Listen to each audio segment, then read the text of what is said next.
Where is she going? Oh, if someone sees her, we're toast!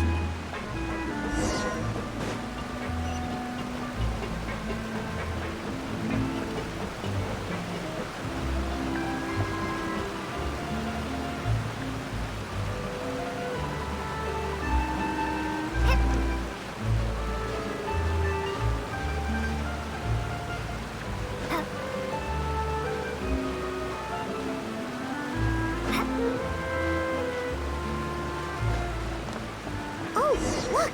She stopped!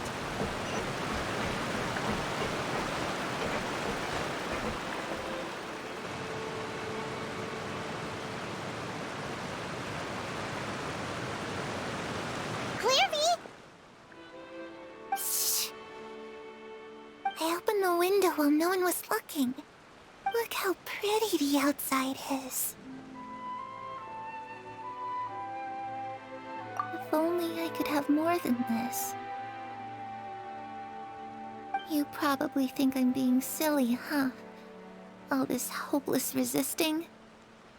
It's better to dream of what I could have than try to make it a reality, right? Please, help us get on the same page here, Clary. We need you to tell us what you know. Can you do that? Sure. Although, after you hear all this, I think you might regret that decision. Everyone in this family is nothing more than a tool. Something to be used and exploited. We're all expendable. Including me. As long as you're useful, you get to stick around. Lose your value, and you're handed over to the doctor, experimented on, and given a fate worse than death. I've seen it happen again and again, and I've had enough. You're saying the knave did all that? It's just, that doesn't seem like something she would do. She's scary and all, but it seems like even she has lines she wouldn't cross. I knew you wouldn't believe me. Everyone thinks she's a good person. They all think of her like a real mother. Mother?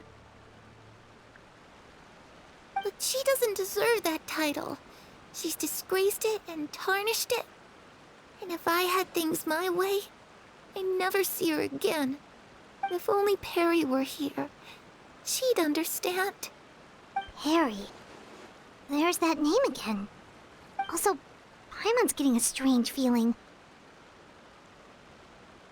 It almost feels like she's not really here with us.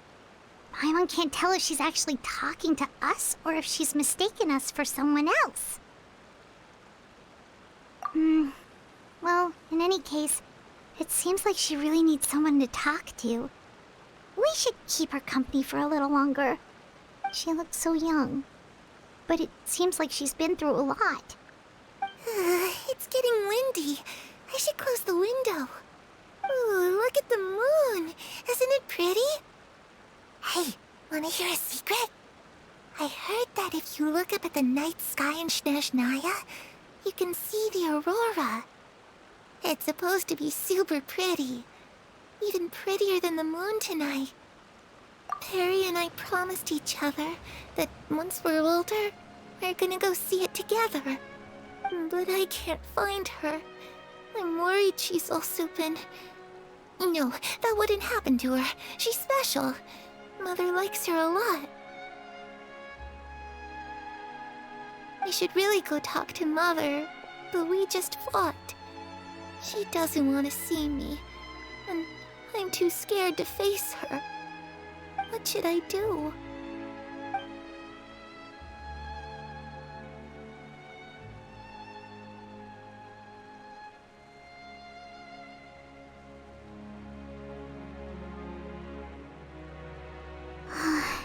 Paimon really doesn't understand what's going on with her. Well, let's head back. We've got an early morning tomorrow.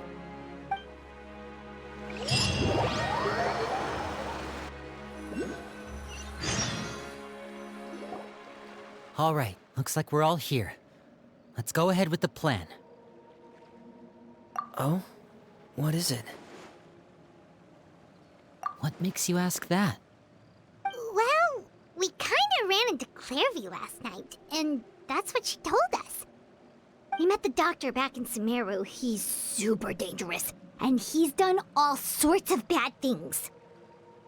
It's possible that Father and the Doctor have had certain dealings, but I don't think Father would work with him. We're not really on the same side, so there's not a lot of trust between them. That doesn't exactly set the stage for a successful partnership. I did hear, though, that when Father first became a Harbinger, the Doctor offered to work with the House of the Hearth. Father rejected most of his proposals, except for one. It had to do with some sort of secret experiment. Secret experiment? Could that be what Clairvy was talking about? I don't think so. I don't know any details about the experiment itself, but I do know it's an entirely independent operation. The Doctor only proposed a direction for the research. That was the extent of his involvement. I still don't think that counts as working together. The details of the experiment are confidential, but complete records are kept on all participants. That doesn't seem to be the case with the situation Clairvy referred to. I know you don't agree with some of the Fatui's methods, and I'm not asking you to. But I am asking you to trust us on this. The House of the Hearth has its own principles. There are certain lines we're not willing to cross. Alright, that's good to hear at least. Clairvy seems to think the Knave and the Doctor worked together to do something horrible. If that turned out to be true, Paimon doesn't know how he would even face you guys. It's just that it doesn't seem like Clairvy is lying either. The easiest thing to do would be just ask the Knave directly, but Paimon doesn't think she'd tell us. Father didn't come back last night. She's probably still near the shore. We'll be counting on you to distract her. Lynette, you're with me. Fremine, you know what to do. Be on your guard, everyone. All right, let's get to it.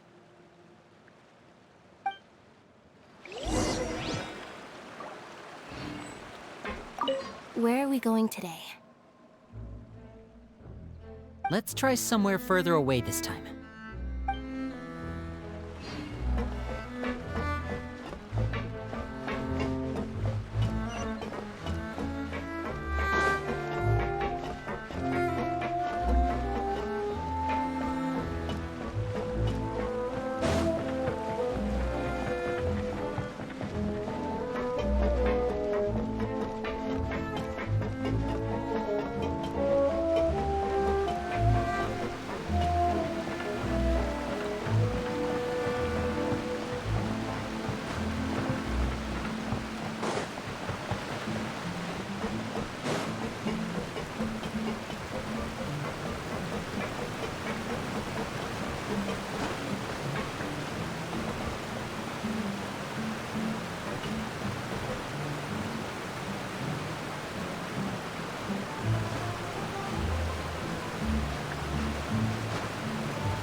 Ah, it's you two again.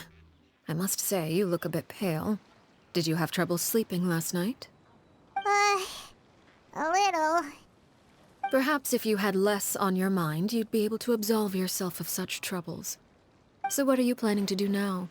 Catch up on some sleep? Or should I give you some time to rack your brain for a topic to discuss before I ask any questions? Although I must profess to being curious. Without Child here, how do you plan on distracting me? Us? Distract you? A good one. But no, we were just here for a chat. Looks like you could have used some extra time to think. No matter. If you don't have any other plans, why don't you accompany me somewhere? Don't worry. I'll be sure to steer clear of any scheming children. The ocean breeze is sure nice today. Children always think they can hide things from the grown-ups. But nothing gets past me. Least of all a little scheming. I think I'll let them have at it for a little longer. I can be very patient. Well, I'll leave you to think things over. If you're so inclined, meet me outside the Palais Mermonia. Good things come to children who do as they're told. So I do hope you decide to tag along. If only for your friends' sakes. What should we do? She clearly knows about everything we've been doing, and Paimon doesn't think it'd be a stretch to say she was threatening us just now.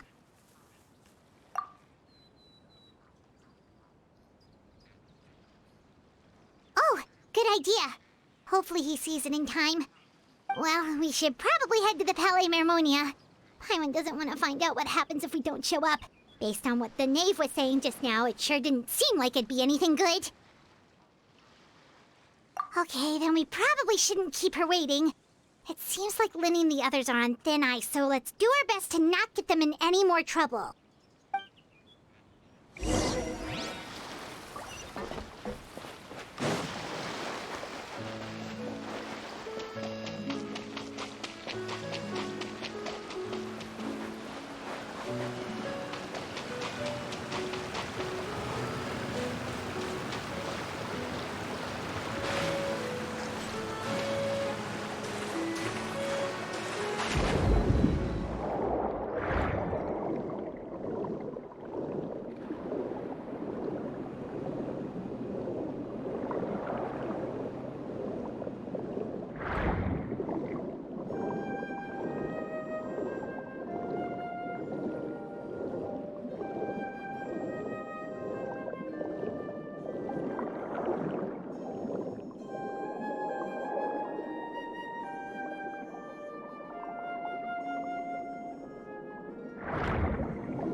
Seeing as we still have some time before my meeting, we might as well enjoy some pleasant conversation while we wait.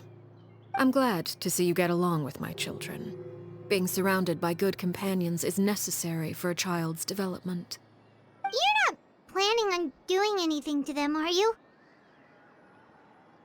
I assume you're referring to Lenny, Lynette, and Fremine. Although, there's that situation with Filial and Nentoy as well. It appears quite a few people have been acting out lately. No matter. I'm not one to discriminate.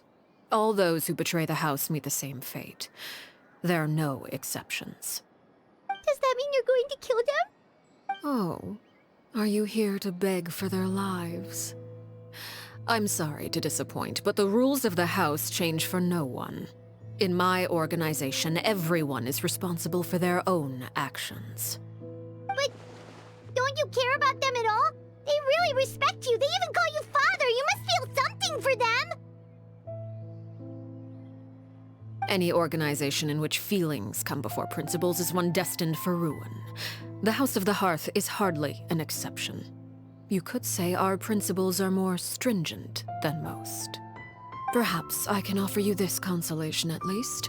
As our guests, you two will not be held accountable along with them. I would imagine Linny, Lynette, and Fremine will be able to keep their lives.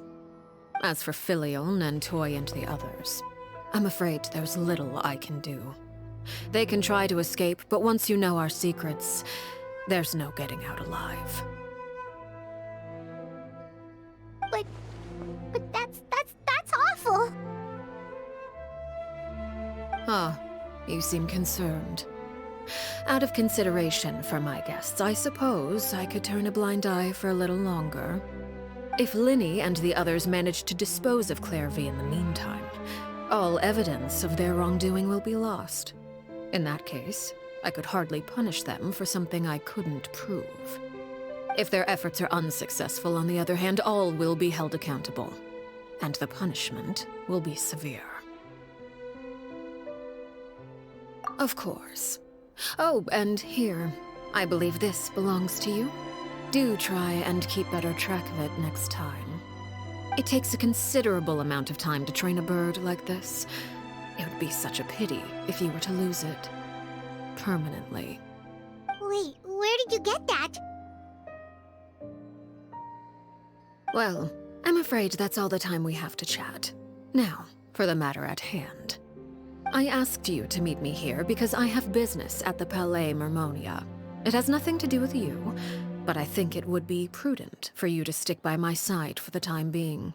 There will always be time later to run off and tell Linny what you've learned. Well, time to go. Looks like we wrapped things up just in time.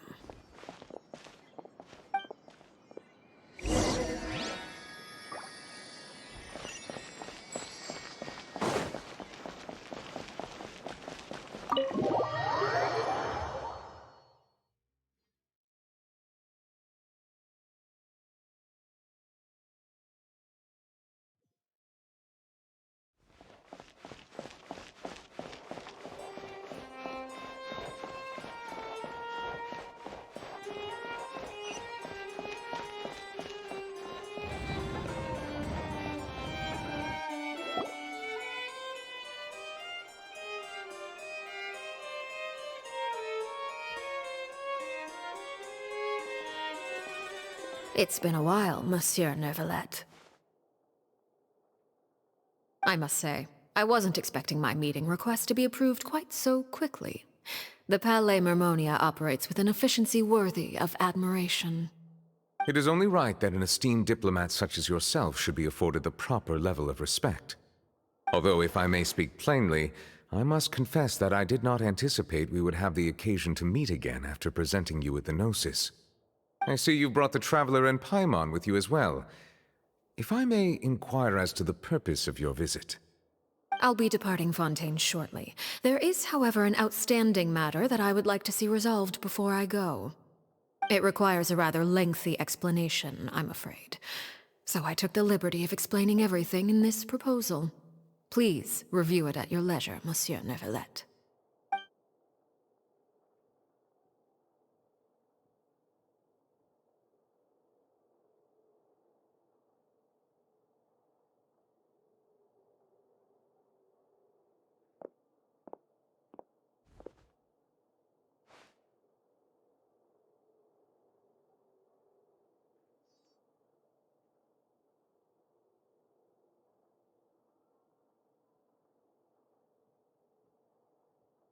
I understand your request. However, at the risk of causing offense, I must admit that I fail to see why you would wish for such a thing. I heard you have a certain fondness for water tasting, Monsieur Nervalet, so allow me to use water as an analogy. A family is like a large body of water with countless rivers flowing in and out. As someone who watches over this system, I would hope that each river that flows from the source will eventually reach the ocean. Of course, objectively speaking, I know this is impossible. Most of the rivers will dry up along the way, disappearing into the ground and leaving nothing but a barren riverbed behind. Not all rivers are destined to reach the ocean, but I would not see their existence rendered meaningless. I believe the water that flows within them is simply meant for a different destination, like a field in need of irrigation. Or perhaps the glass of a certain water-tasting enthusiast. Did you get any of that, Traveler? Your words paint an optimistic picture indeed. Allow me to remind you, however, few among us are willing to sip from a glass filled with tainted water. It may have been tainted at one point in time, but not to worry.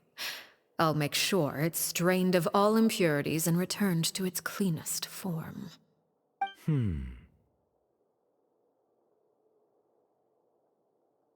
I seem to recall there being a transactional aspect to your proposal.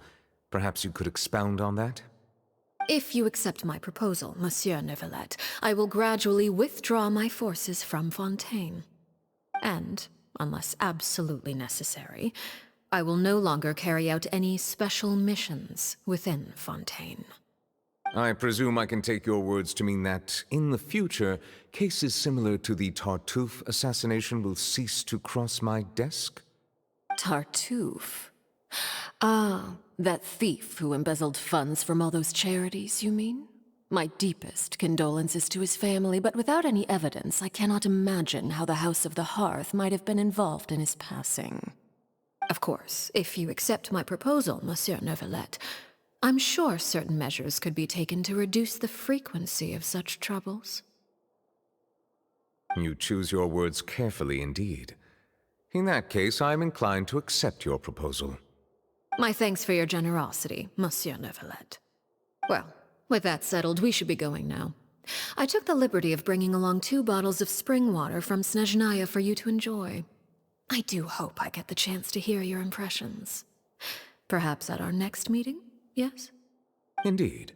I trust you would not overlook your commitment in the meantime. All right, Traveler Paimon. Time to go.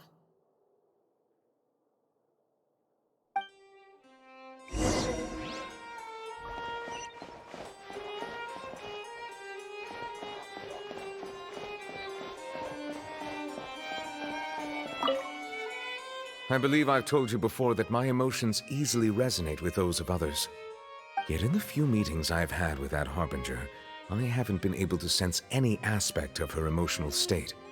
Her mind is like a still body of water. Who knows what darkness lies in its depths, and the lack of ripples on the surface gives nothing away. It's unclear whether this is her natural state of being, or whether it's an incredible strength of will that gives her the ability to master her emotions. Either scenario, however, suggests she is a very dangerous individual. I do not expect an explanation as to why you two are by her side. Whatever your reasoning, I would only advise you to take caution.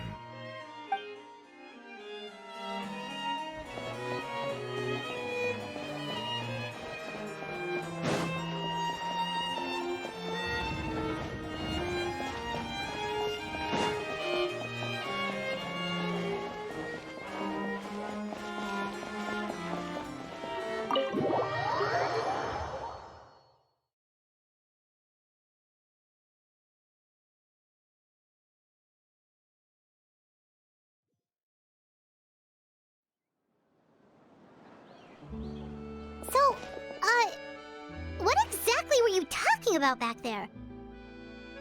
Paimon only heard you mention some rivers, a large body of water, and then some kind of irrigation scheme. You really want to know? I would imagine there might be more pressing concerns at the moment. Linny. Paimon really hopes everything's going okay.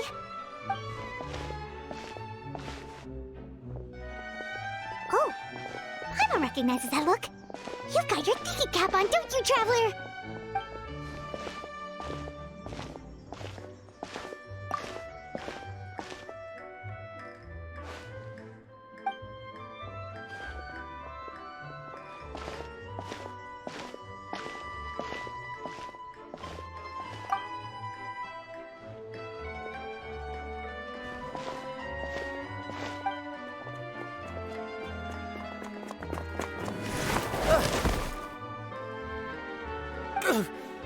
Oh, shoot.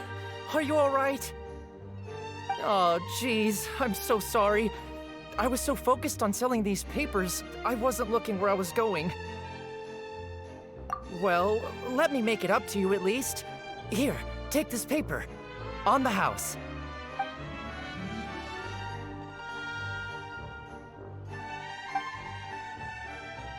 Oh, you don't have to give us anything. Please, I want to. It's not like I'm short on supply. All the extras will be useless come tomorrow anyway. It's my fault, really.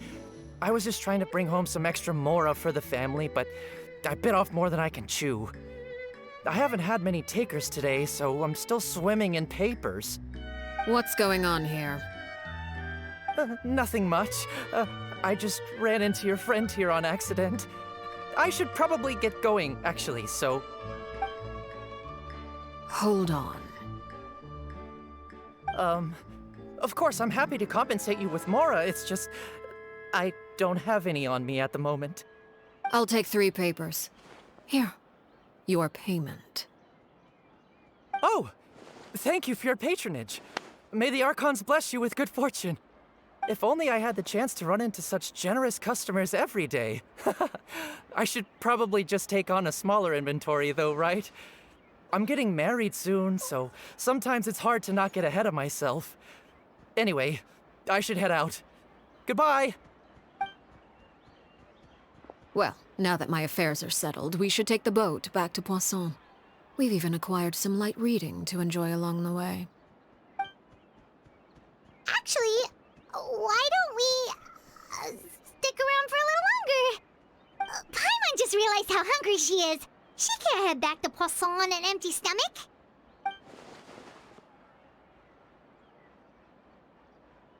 It appears you two are under the impression that delaying our return will somehow alter the situation in your favor.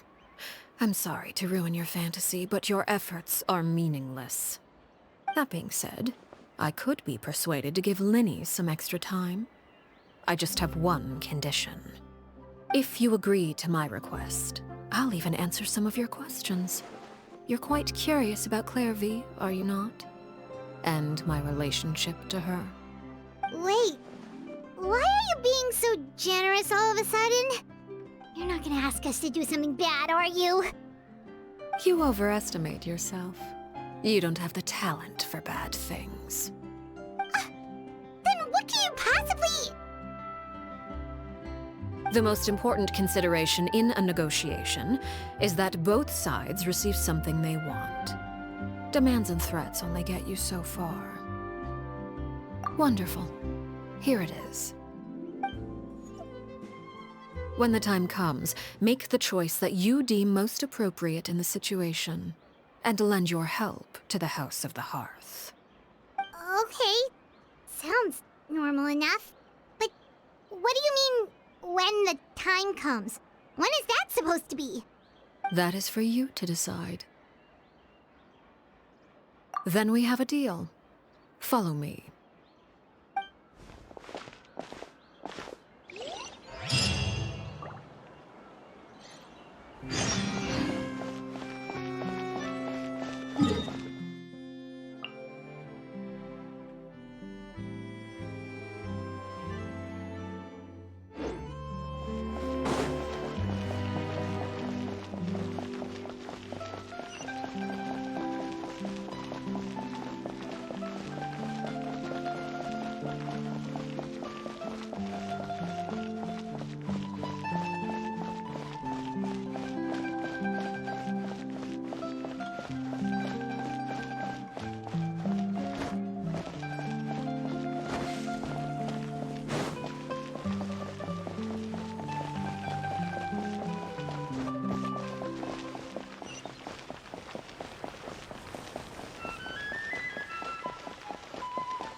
this place? Somewhere long forgotten by everyone. It used to be a grand building. Now it's nothing more than a pile of rubble. No one comes here anymore, nor does anyone care about what once happened here. Although, this place does have something to do with the story I'm about to tell you. It was before I became a Harbinger, and before Linny and the others joined the House of the Hearth. Due to certain events, I first killed Clairvy and then her mother. And this is where it all happened. You were the one that killed Clairvy? Patience now. Allow me to explain Clairvy's side of the story first. I'll start from the beginning. Clairvy was 6 years old when she was brought by her mother, Crucibina, to live in the House of the Hearth. From the outside, it seemed like a fairy tale. A thriving family made up of kind adults and friendly children. Crucibina was the knave at that time, and the House of the Hearth was under her control. She was Clairvy's mother by blood, but she was also the mother to all the children in the house. Clairvy was happy here, for a time. But she quickly realized that being part of this family wasn't a fairy tale at all. It was a kind of purgatory. Purgatory? Exactly. The House of the Hearth takes in war orphans from all over Tevat.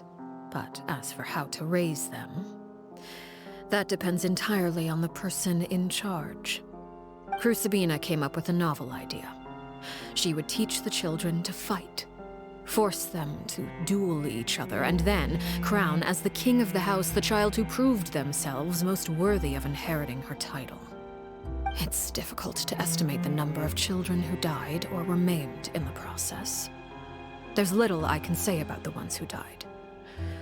The ones that emerged with permanent injuries, on the other hand, well, they still served a purpose. They would be handed over to the doctor to be experimented on, or sent away on dangerous missions. Nothing more than tools to be used and then discarded.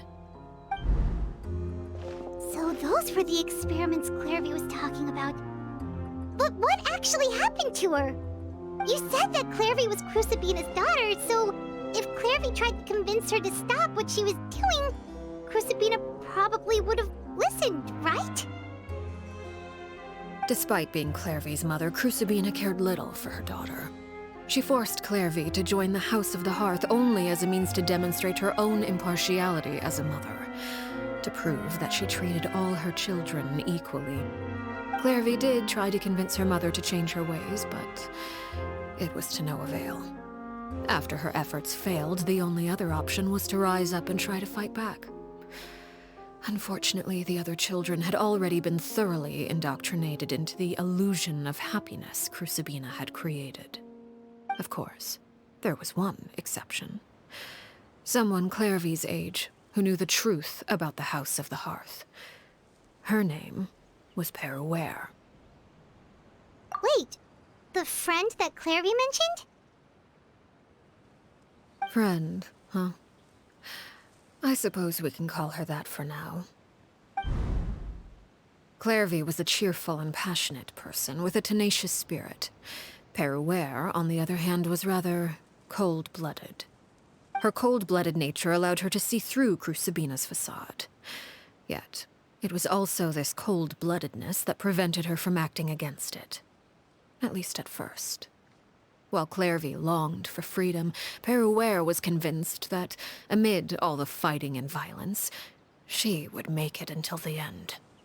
Despite their differences, the two became fast friends, united by their knowledge of the truth. Clairvy told Peruere that she hoped to create a real family, where no one would be killed or sacrificed. There may have been a certain naivete to her ideas, but Clairvy proved her determination many times over. She tried countless times to run away, ask for help, or expose the truth. But her efforts only earned her beating after beating.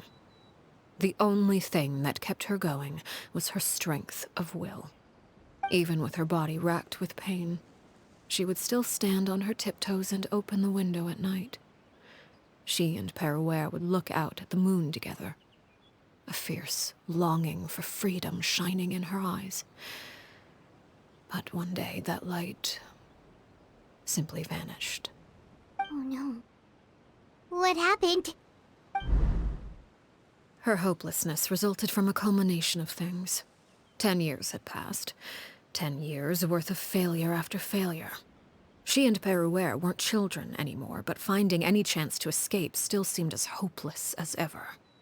It was during this time that Peruere suggested a new plan.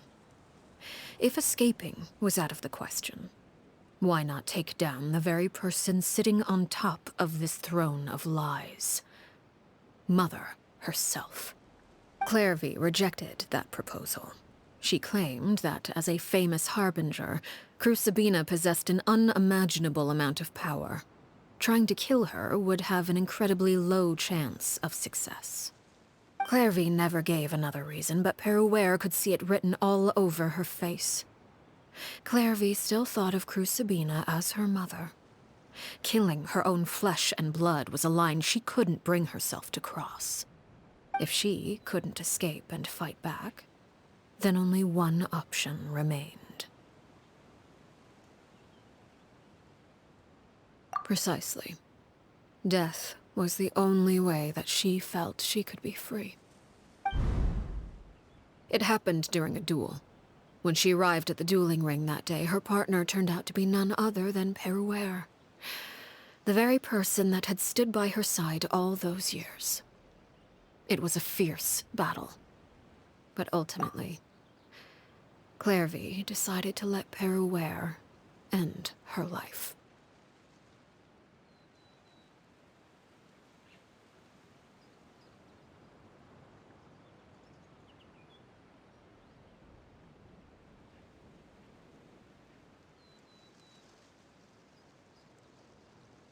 From that moment on, Peruere's journey was one written in flames.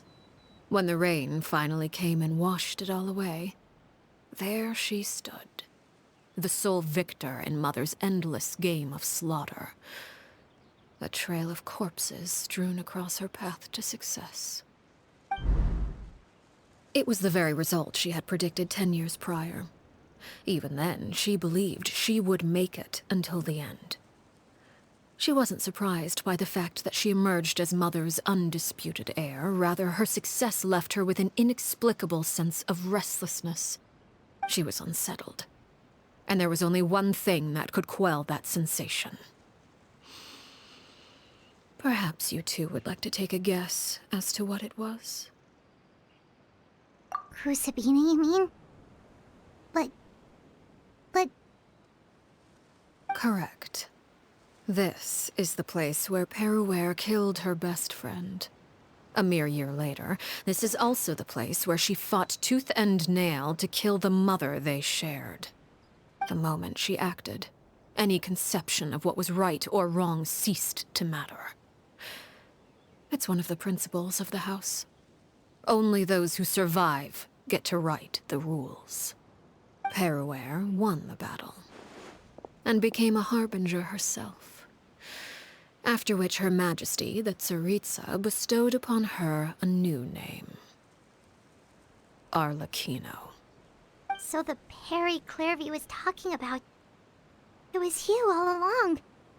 You're Peruere. Arlechinno is just a name you got later. I left that name behind long ago. I must say, hearing it now does bring back memories. After I defeated Crucibina, the moniker of Mother died with her. I chose to forego the title she called herself, and even chose to give up my own name. I rebuilt the House of the Hearth under a new identity. Not only as Arlechinno, but as father. And that is where the story ends. Any more questions? Yeah. Based on what you just told us, Clairvy wasn't a little kid when she was killed. So the Clairvy we met... Was she really a spirit at all? I suppose you could call her an illusion born of flame. Her existence is like ashes to a fire. Something left over in the wake of blaze and ruin. You see, a certain power runs through my veins. It's not unlike a curse. My flames leave behind shadows of anything they consume. Of course, the chances of those shadows morphing into a sentient entity are exceedingly slim. Clairvy is a very special case. Clairvy died when she was 16 years old. But what emerged from the flames was her 6-year-old self. Her appearance wasn't the only thing affected. Most of her memories were lost to the blaze as well. Memory is a mysterious thing indeed. Losing a portion of your memories will alter your sense of self. Lose 10 years' worth, however, and it would be like living in the past. Like returning to a version of yourself that never grew up. No wonder Paimon got such a weird feeling when we were talking to her. Perhaps I should put it this way. Clairvy is someone trapped in time. It may seem like she exists with us in the present, but she truly lives in the confines of her own past. So if all of that is true, then you must have known about Clairvy for a long time. Indeed. She's a rather volatile and unstable entity. Sometimes she would look after the children. She's even saved some of their lives. But other times, she would hide from me and become obsessed with revealing the truth about the house to anyone who will listen. Shadows don't have the capacity to learn or grow. Any new information they encounter is quickly forgotten over time. Your attempts to expose Clairvy to sunlight. They failed, yes? The reason is actually quite simple. In Clairvy's mind, the house is impossible to escape. And it is this very perception that traps her there. But no matter. All I have to do is kill her again, and all will be resolved. I don't anticipate so much as a single speck of ash will be left behind this time. Wait! Paimon can understand why you might want her gone, but isn't there another way? So what if she's trapped in her 6-year-old self? She's still your friend! At least talk to her first! It's too late for that. She broke the rules, and now she must be punished. That goes for Filial and Nantoy as well. She's had quite the effect on them. I hope you understand. The difference between Crucibina and myself lies in our formulation of the rules, not our policy for enforcing them. Upholding the rules without question is a trait we both share, because that is how a household should be run. Is this really what you want to do? Whatever could you mean? Don't you want to say a proper goodbye at least? Whether as a killer or as a father, there are two things that must be avoided at all costs: anger and sorrow. Anger makes you impulsive. Sorrow causes you to waver. Well, it appears it's about time to proceed. Before we arrived, I told some of my well-behaved children to bring our troublemakers here by nightfall. I do believe I've kept my end of the deal. I gave your friends quite a bit more time. As for what happens now, we'll just have to wait and see.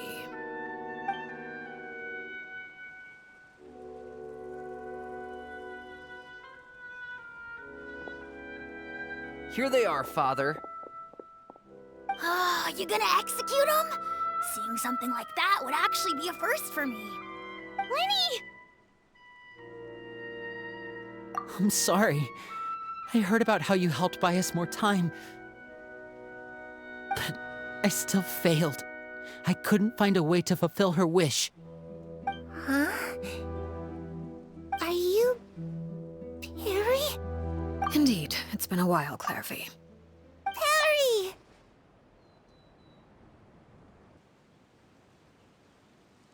Shh. Stay right there.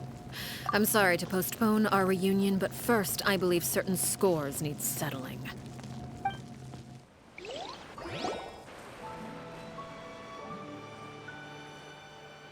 Father, let me explain. Out of my way. Father! You chose to conceal a threat to the house. And for that, you must be punished. Overall, however, I suppose your wrongdoing is hardly the most egregious of the bunch, so I'll deal with your punishments later. As for right now, the more pressing concerns are the traitors among us. By traitors? Do you mean us? Father, let me explain. We didn't mean to... Fultz, why don't you share what you heard? Yes, Father. Secret Midnight Meeting number 3. Participants, Filial, Nantoi, Sato, Tadi. Nantoi clearly said, if only Father wasn't the one who took us in. Sato added, I'm sick of this life. I just want to live as a normal person. Filial was the worst of them all. She called us crazies and said a bunch of mean things about Father. I did not! You're lying! Fultz is trying to frame us. It's not like I'm the only one who heard those things. After that, you and Toddy and a bunch of other people started talking about Clairvy. You were using all those things Clairvy brought up as an excuse to question Father. We're birds locked in a cage. The only way out is to destroy it. That's what you said, wasn't it? You little... You just want me gone, don't you? What did I ever do to you, huh? And you, Sheplo, have you forgotten who stood by your sickbed, watched over you, and changed your dressings? Come on, let's hear it then. What's your reason for all this?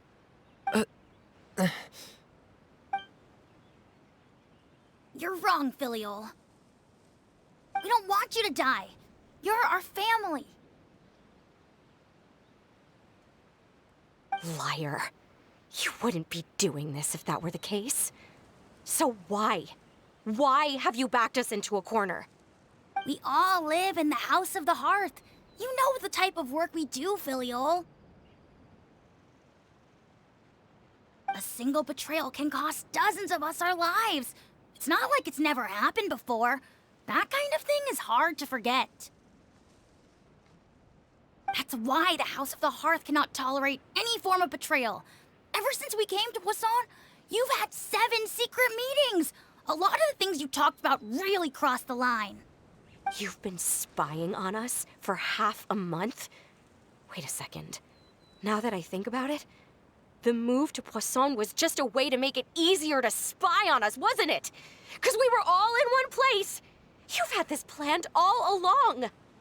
Filial, Nantoi, I'm sorry. I owe you both my life. I owe Clairvy too. If it weren't for all your help after I got poisoned, I wouldn't be standing here today.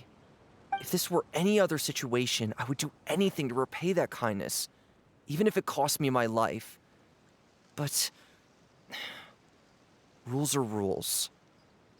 I'm sorry. My hands are tied. Why?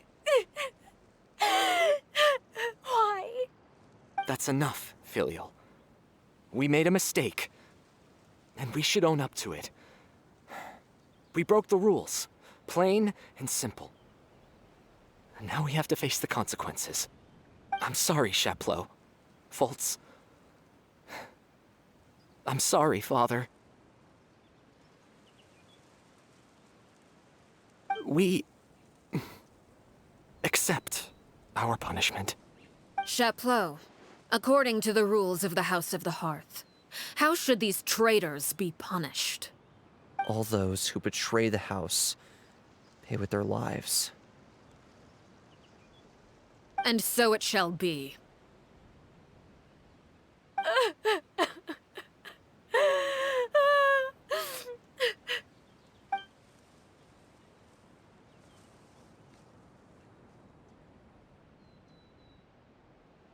Father, please wait! Something you want to say, Linny? Please reconsider, Father. What Filial and the others did, does it really count as betrayal? We all come from broken families. From the very first day we joined the House of the Hearth, we wanted nothing more than to make it a real home. But the truth is, none of us know what a real home should look like. I'm not saying I have all the answers. All I know is this. Killing Filial and the others may uphold the rules, but doing so will only bring us further away from being a real family than we've ever been. So please, Father, please, reconsider. I agree with Linny. Father, please. Linny, you...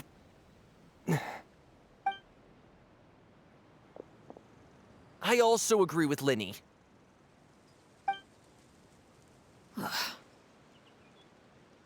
An order once given cannot be rescinded. However, given the extent of your determination, I suppose we shall have to go about this a different way. Draw your weapons and face me. Our weapons? Father, are you referring to a duel? Precisely. The rules of the house will not be altered. Traitors must be punished. However, resolving disputes with a duel is also one of our rules, one that also applies to me.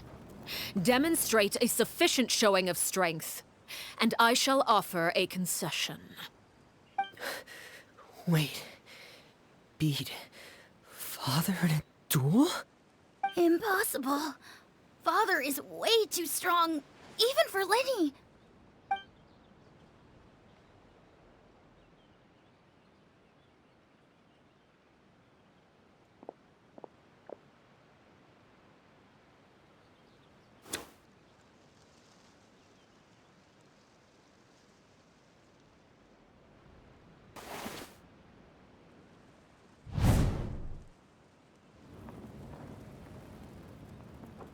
Did you hear that, Traveler? Lenny and the others have to duel the knave. What should we do? Can they really win something like that? If they lose, those people from the house are really gonna be executed. Hey, are you listening?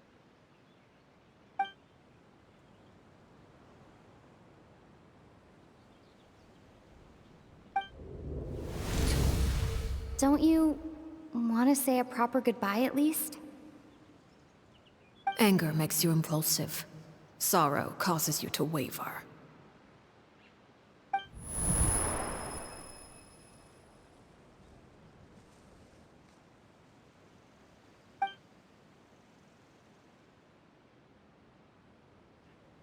Oh, looking at that expression on her face, she seems really serious about this. Guess that means there's no chance she's throwing the duel on purpose, huh?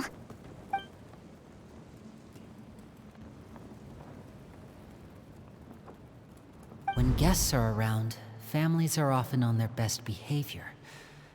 And any disputes are less likely to escalate. When the time comes, make the choice that you deem most appropriate in the situation, and lend your help to the House of the Hearth. What's wrong, Traveler? Hey, where are you going? Traveler?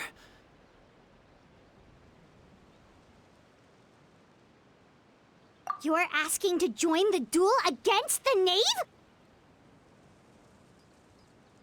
I'll allow it. We do have a ready-made dueling ring at our disposal, after all. All I would advise is this. Keep a firm grasp on your weapon, and give it your all.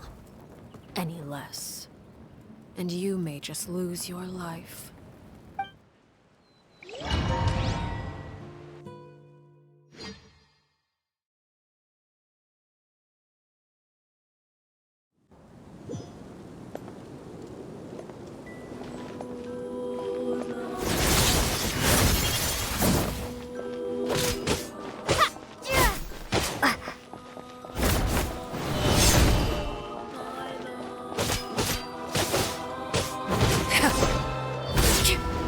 Now's our chance!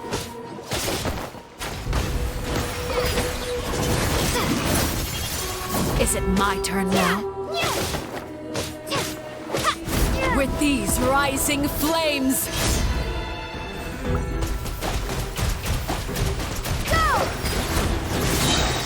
You alright? Now that's more like it.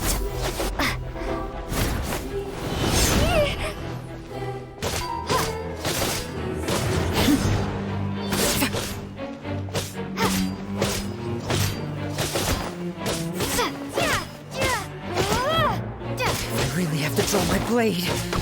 Then... With the fall of darkness, destruction shall rise. Have a taste of Purgatory.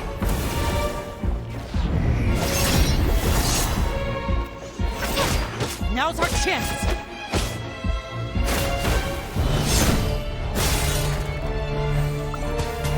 With these rising flames!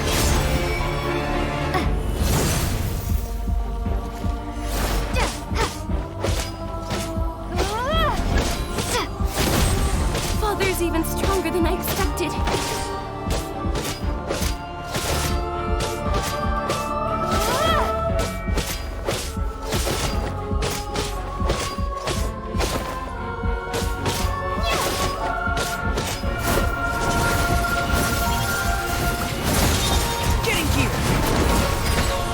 Not bad.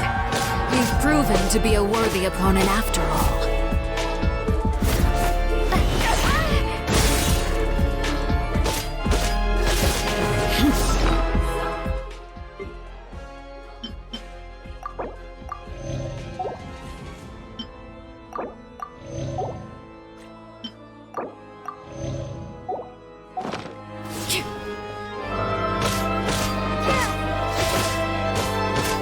Watch out for Father's movements!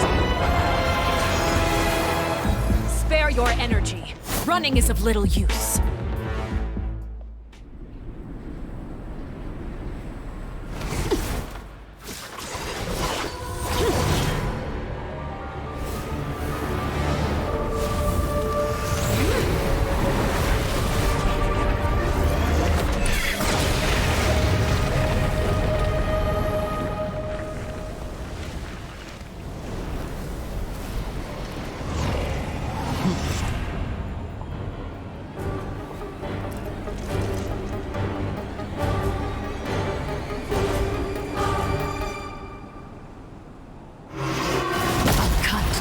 Seared away. My blade is all that remains.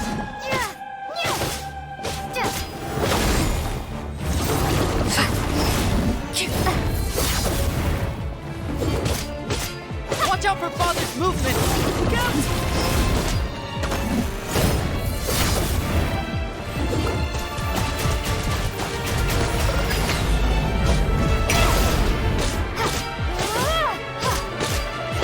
Your punishment made manifest. Now for a chance! Over here!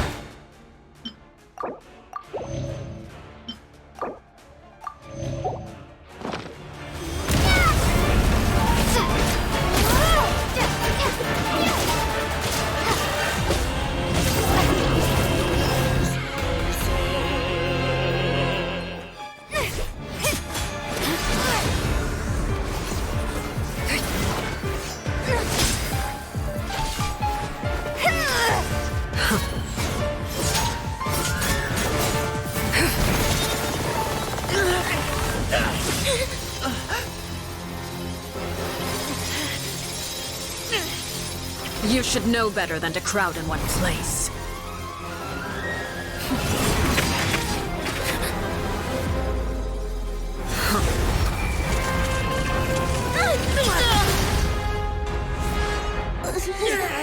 Oh, I know. No! I'm sorry, Father!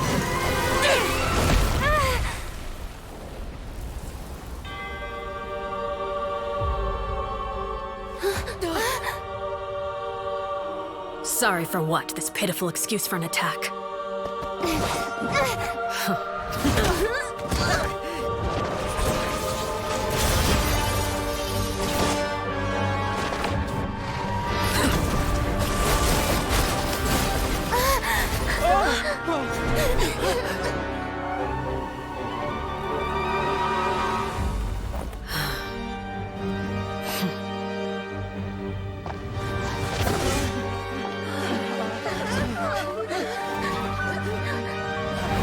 Father, no!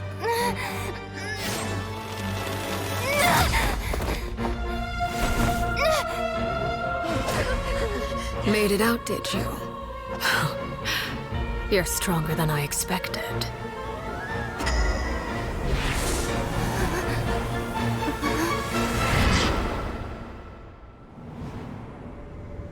A crimson moon.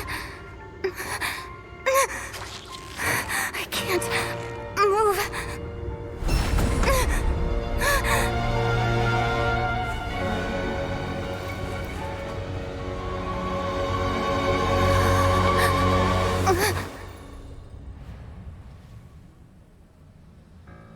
Still, not strong enough to beat me.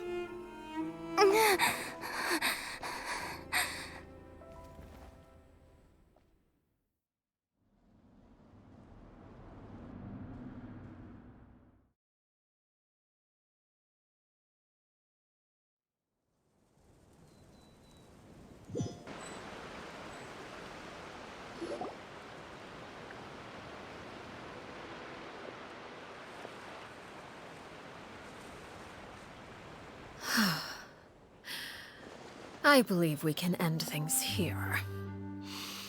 It's not often that we get to enjoy the company of guests, after all. We wouldn't want things to get too out of hand. Brother, are you alright? Linny. Given that I am the victor of this duel, as agreed, the punishment stands. No! I never thought things would end like this. However, everyone involved in the duel demonstrated a remarkable level of strength and determination. In light of this, I'm prepared to change the method of execution. Elwar, the bottled flames I gave you for safekeeping. Do you still have them? Yes? I wasn't sure what they were for, but I've kept them super safe. I didn't lose a single one. Wonderful. Then, in just a moment, I'll have you administer them. Bottled flames? Indeed. They're the product of a secret experiment. Under certain special circumstances, flames can be extracted from my person and preserved. Once ingested, searing pain will spread across every inch of your body. No harm will come to you physically, but your memories will be burned away. If you can withstand the pain. When you awake, you'll have forgotten everything you know about the House of the Hearth, and will be expelled from the organization. In other words, administering this concoction will kill the version of you that grew up in the house, and give you a new identity.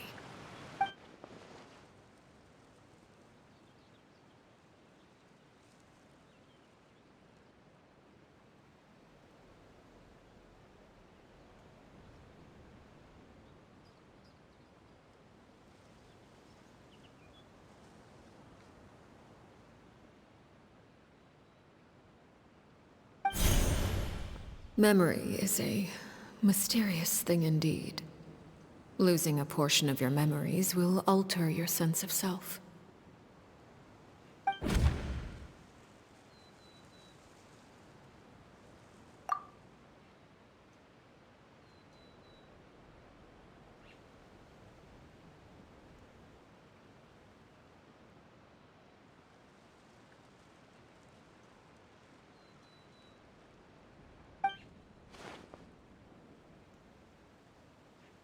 So, you're just letting us go, Father?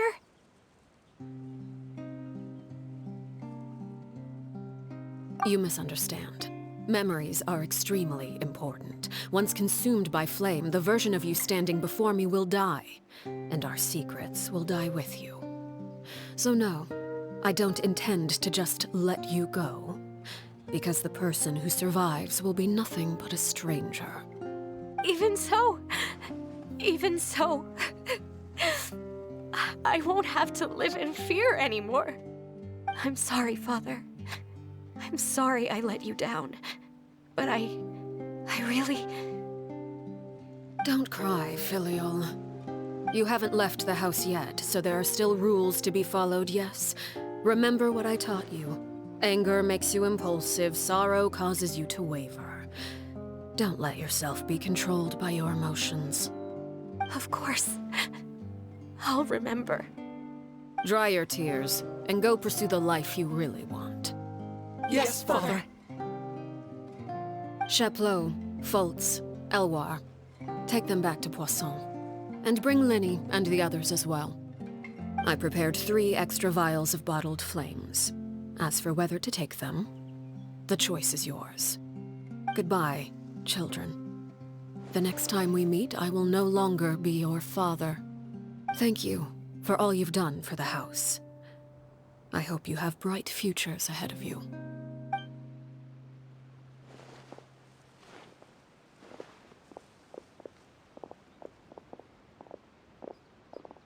Father.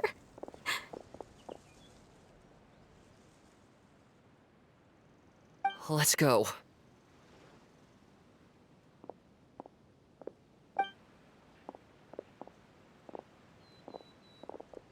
Here, grab my arm, Linny.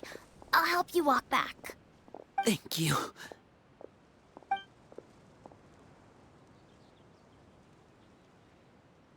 Clairvy.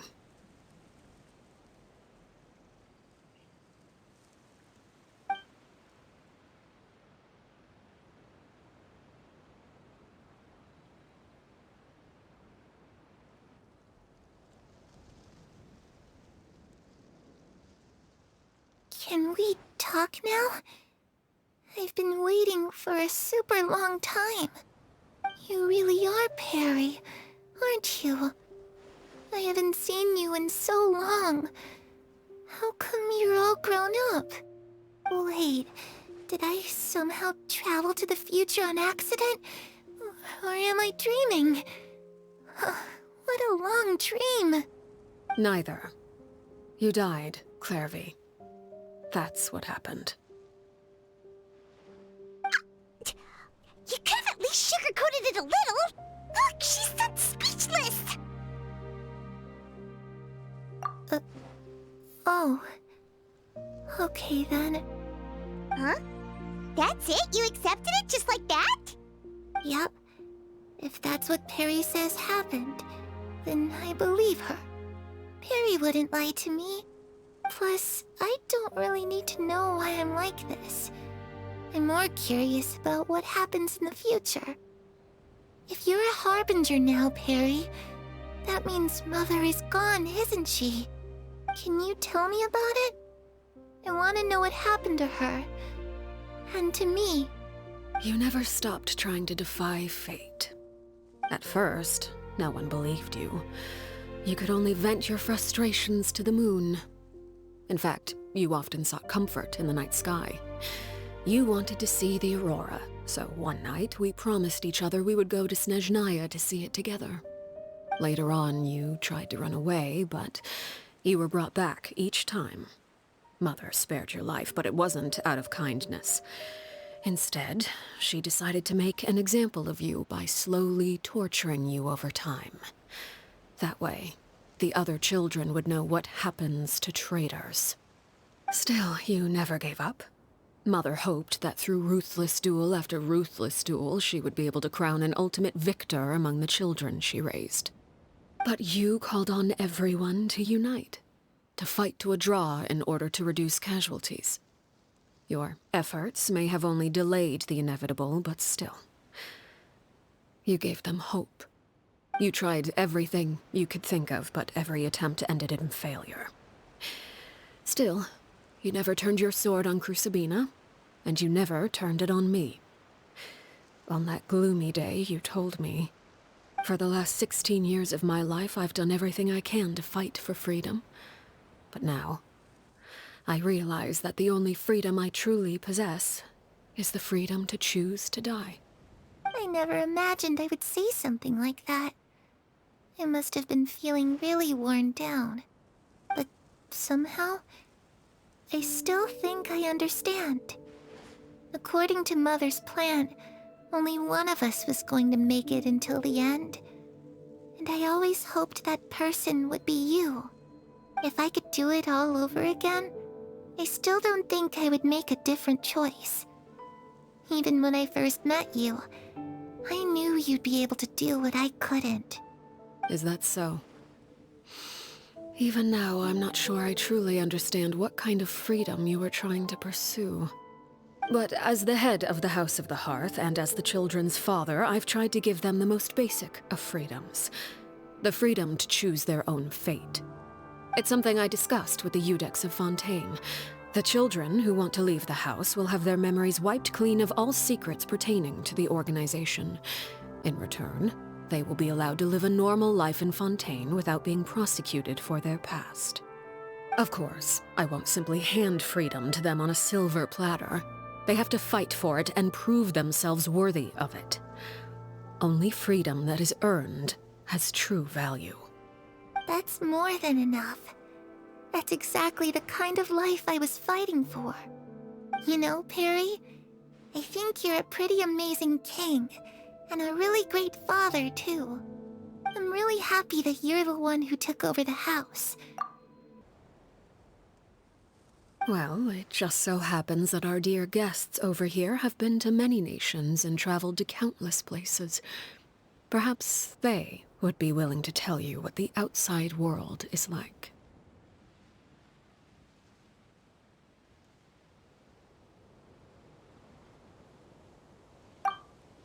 Really? Of course!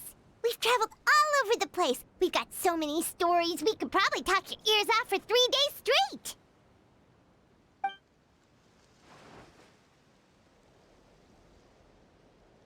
You know, I used to dream of being a bard. Playing the lute while singing into the winds of freedom. Even if there was no one there to listen, I would have continued to sing no matter what. Ah, that's where Mora comes from. I never knew that before. If I had some Mora, I would buy 3 new dresses. One for me, one for Perry, and one for Mother. It's just too bad Perry doesn't like wearing dresses. And Mother, she probably wouldn't accept something like that either. I guess I'd just have to keep them all for me then. I could wear a different one every day. Those yokai you mentioned, what do they look like? I once saw a drawing of this one guy with horns on his head and a super scary face. Are there any yokai like that? Oh, sounds like you're talking about an Oni. Yep, we've met one, and let Paimon tell you, they're not nearly as scary as they look. I was always too afraid to skip Mother's fighting lessons. But at the academia, I bet you could do all sorts of secret things in class. Things that have nothing to do with studying. I'm just kidding. Being able to study whatever you want without having to fear for your life actually sounds pretty great.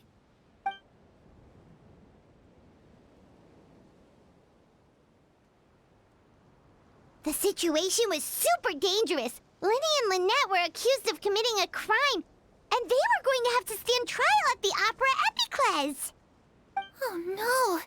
That must have been hard for all of you. What happened next? Don't worry, we were able to turn the situation around super quickly. All thanks to Detective Paimon, of course. How'd you do that? Come on, tell me. Okay, so it was like this. After the failed magic show, we rushed to the scene and...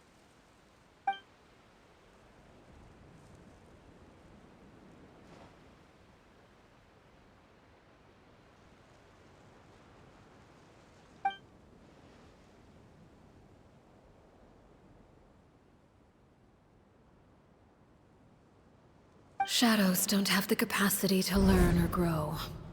Any new information they encounter is quickly forgotten over time.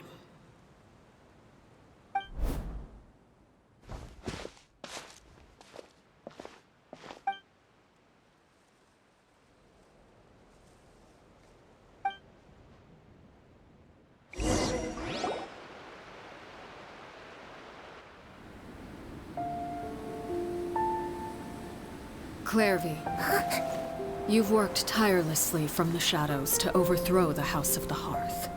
Now, by my authority as the Knave, I shall announce how this matter ends. You are hereby expelled from the House of the Hearth. You are no longer tied to this place, nor are you bound by its rules.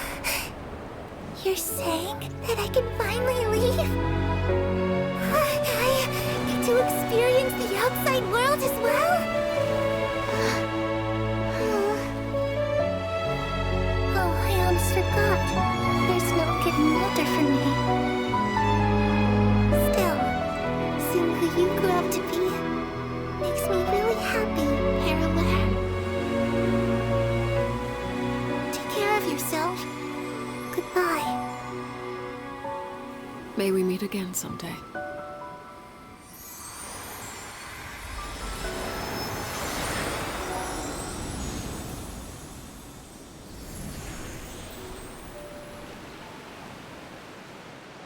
Clairvy. She left so soon. Paimon didn't even get to finish her story. I also have certain sentiments left unsaid. I wanted to tell her that the aurora I saw in Snezhnaya was just as beautiful as the ones in the pictures. But a shadow's memories reset at dawn. Had we delayed any longer, we wouldn't have had the time to say goodbye. Whatever regrets may linger, let them be lost to the coming of a new day. Father? It's Linny! Hey, Linny!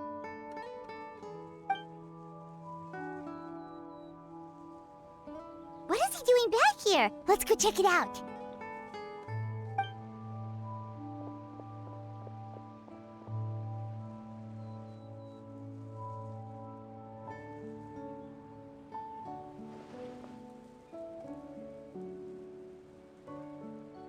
Father, the bottled flames have been administered. Filial and the others have left the house. And you? What have you decided? Thank you for giving us that choice, Father. But we never wanted to leave the house. It's the only home we've ever known. Lynette and Fremine feel the same way. They're recuperating back at the Hotel Bouffe d'Été. But I decided to come back and tell you where we stood. I'm sure you're well aware of the expectations I have for you. I want you to follow in my footsteps and become the next king of the house. Yet you seem to have different ideas. I must admit, I'm rather surprised by your decision to stay. There's nothing wrong with choosing to live a quiet life. Leading this organization is a heavy responsibility, one not so easily carried by someone forced onto the throne. I just never understood what you saw in me. What made you believe I was deserving of that throne? You're brave, talented, and, most importantly, you cherish your family.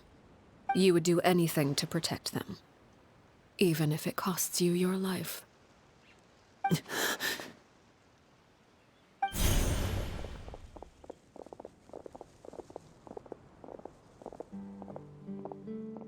Speaking up back there was so brave of you, Linny. It's all thanks to you that we were able to convince Father to back down. You're a hero, Linny. Hero. Father is the real hero. Had Father gone all out during the duel, there's no way I would have walked away with my life. She must have had it all planned from the beginning, from the very moment she suggested a duel. I'm not deserving of that title. I'm not strong enough or smart enough. You're wrong. In my opinion, all you need to be deserving of the throne is conviction and the necessary strength to act on it. We may have different ideas of what it means to be a family, but you can hardly be said to lack conviction. What you truly lack is strength. For someone of your talent, though, that's something that will come with time. Even without that strength, you still chose to face me in a duel, even though the odds were stacked against you. That capacity to honor your convictions is what I truly see in you. Father. No one knows what the future holds, what tragedy or triumph may be in store. Being at the head of this organization requires the strength of will to face whatever comes. Caution will only hold you back. If reaching a certain standard were required to go after what you want, I would never have succeeded in killing my predecessor. Back then, there was still a considerable gap between our abilities. Strength may decide the ultimate victor, but those who let a lack of strength dictate their decisions or undermine their convictions will never be worthy of the throne. I understand, Father.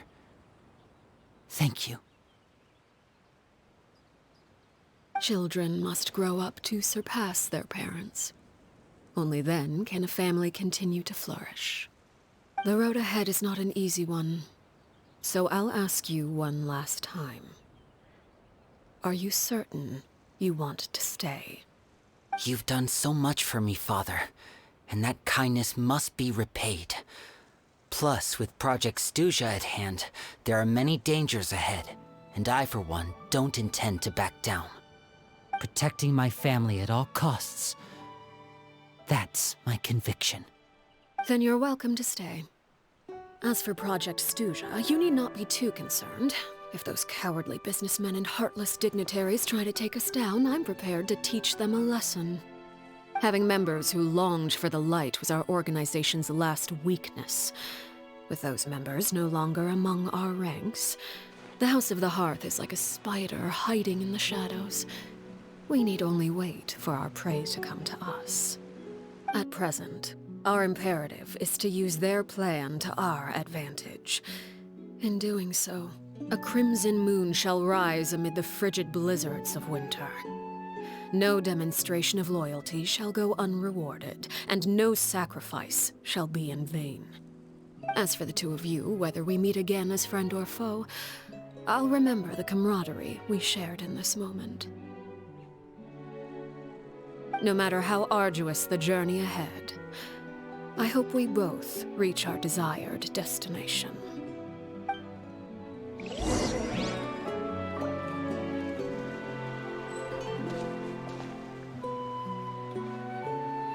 When he say that Lynette and Fremine were recovering at the Hotel Bouffe d'été? Oh, Paimon wonders how they're doing.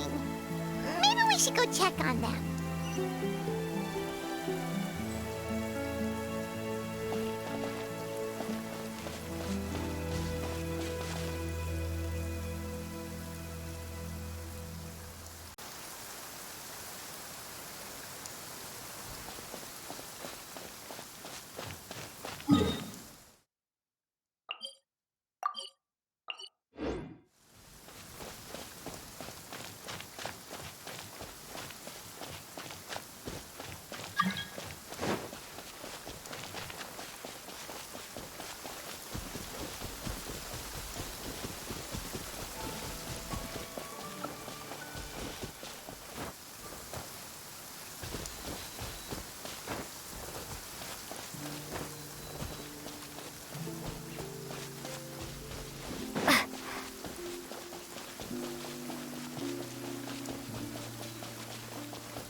Fremine, how are you feeling? Much better. Whew, what a relief. What about you? Are you feeling alright? I knew you'd come out unscathed.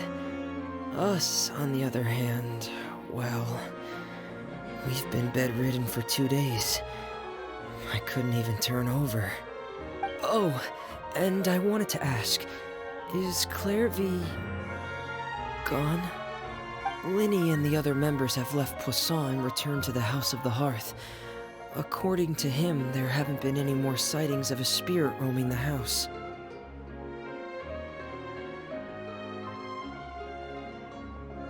I see.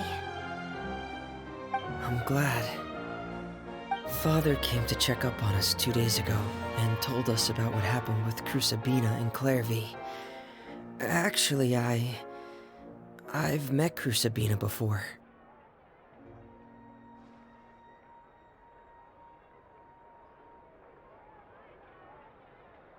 Wait, what? You've met the former knave? Crusabina died a year after Clairvy. It was during the year between their deaths that I joined the House of the Hearth. Crusabina had an extremely cruel and radical way of doing things. While she was alive, the atmosphere in the house was suffocating. When I joined, though, the experiment she valued so much had already come to an end, and all the people involved, dead and injured alike, were gone. Crusabina never talked about the past with us newcomers. A couple of months after I joined, Father killed Crusabina and burned all her files. With that, the names of all the people subjected to her experiments, Clairvy included, were lost to the flames, along with the painful memories they represented. Father took in Lenny and me a couple months after that, but she never mentioned anything about Crusabina or Clairvy. It really seems like something she was planning to keep to herself. The last time you talked to her, did she mention why she kept it a secret for so long? She said she didn't want us to be affected by the darkness of the past. She was worried we'd develop a false sense of gratitude towards her if we knew about it. The foundation of a family should be free of any corrupting influence. Whatever happened in the past, it has nothing to do with who we are now. And that's what Father told us in the end. But I still thanked her for everything. It was only after hearing about what Crusabina did that I finally realized how insignificant our lives could have been. The members of the house meant nothing to her. To say that she valued them in any way, even just as a tool, would probably be giving her too much credit. If Father hadn't taken over the House of the Hearth, I probably would have already... Father rarely brings up the fact that she saved us. She doesn't believe that being indebted to her should be what ties us together. But even if we didn't owe her anything, we would still choose to stay. Because this is our home. We may have arguments or times when we feel wronged. Some people may even choose to leave. But as long as Father is here, we will always have a home. Whether the path before us is bathed in sunlight or shrouded in shadow, we'll follow Father wherever she chooses to go. So I wanted to say thank you for helping us make it through this crisis. Without your help, we could have lost a lot more along the way. Oh, we didn't do anything, really. Of course. You're welcome anytime. Are Filial and Nantoy okay? I actually saw them at a cafe this morning. They didn't recognize me. From what I could tell, they were drinking coffee and talking about one of the operas that started running recently. They seemed happy. If I had to take a guess, I would say they finally found the kind of life they always wished for.